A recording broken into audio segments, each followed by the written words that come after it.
Kabi-kabilang earthquake drill ang isinagawa ng ilang lokal na pamahalaan at opisina ng gobyerno sa Metro Manila. Kabilang dyan ang Marikina LGU sa pangunguna ng kanilang City Health Office.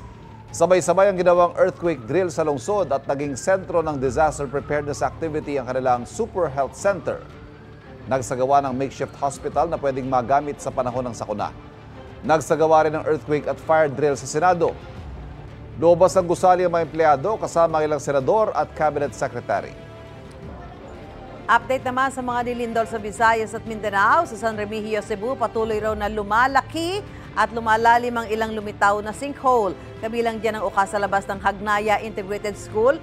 Hinarangan na ang paligid nito. Pinalikas na rin ng lokal na pamahalaan ang mga nakatira sa paligid ng mga sinkhole at iba pang danger zones. Nakitaan naman ng mga bitaka ila istruktura sa General Luna, Surigao del Norte kasunod ng magnitude 6 na lindol nitong Biyernes. Kabilang dyan ang ilang gusali sa elementary school at health station ng barangay Tawin-Tawin.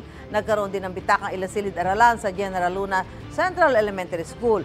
Sinuri na ng lokal na pamahalaan ang sira sa mga nasabing istruktura. Gusto mo bang mauna sa mga balita? Mag-subscribe na sa GMA Integrated News sa YouTube at tumutok sa unang balita.